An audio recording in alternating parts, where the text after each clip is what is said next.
বোন আমার, তোমার বয়স মাত্র 12, কেন তুমি কারো বিছানায় চলে যাচ্ছ? Why? তুমি দেখো না তোমার বড় বোন প্রেম করেছে, 3টা বিয়ে কারো সাথে হয়নি। শিক্ষা নাও ওখান থেকে। বোন আমার, তুমি দেখো না তোমার বোনের কি প্রবলেম, তার স্বামীটা আরেক মহিলার সাথে সময় কাটায়, তাকে সময় দেয় না। তুমি যে আরেকজন পুরুষের সাথে সময় দিচ্ছ, ওরও তো স্ত্রী আছে।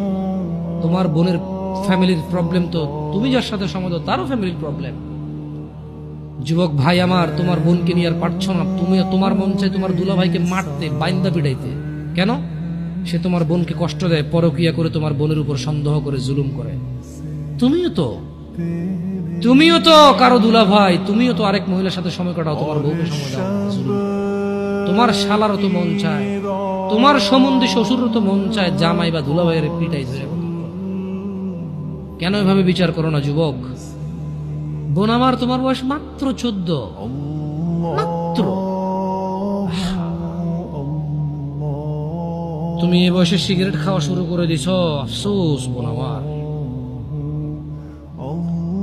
আর তুমি তোমার এই নাজুক, মহামূল্যবান, ইজ্জতদার তোমার শরীরকে আল্লাহ কত মূল্যায়ন করছে। তুমি জাহান্নামে গেলে তোমার বাপ জাহান্নামে যাবে, ভাবা যায়?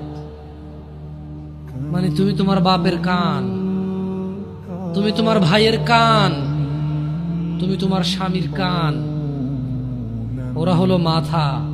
আচ্ছা, তুমি হলা মাথা, ওরা হলো কান। তুমি হলা মাথা, ওরা হলো কান। তোমাকে আল্লাহ কত মূল্য দিছে। কারণ মাথার মধ্যে যদি কেউ বাড়ি দেও, কি বাঁচবে? বাঁচবে না। যত বড় ডাক্তার, কবিরাজ, যত উন্নত চিকিৎসায় নিয়ে যাক, যদি ওর মাথা ফেটে চৌচির করে দেয়, মস্তিষ্ক বেরিয়ে যায়, ওর বাঁচার চান্সেস কতটুকু আছে, কতক্ষণ আছে? তোমাকে, তোমার এই ছোট্ট 3.5 হাত বডিকে আল্লাহ কত ইজ্জত দিছে, কত সম্মান দিছে। যদি কেউ তোমাকে জোর করে জেনা করে, তাকে, সে যদি বিবাহিত হয়, তাকে জুমা মসজিদের সামনে অথবা মহাসমাবেশে প্রকাশ্যে কোমর পর্যন্ত গেড়ে পাথর মেরে মেরে মেরে ফেলতে হবে। কেন? সে তোমার গায়ে হাত দিবে। তোমার ইজ্জত আবরু কত উপরে। তুমি কি আর আল্লাহর সৃষ্টি জাতা?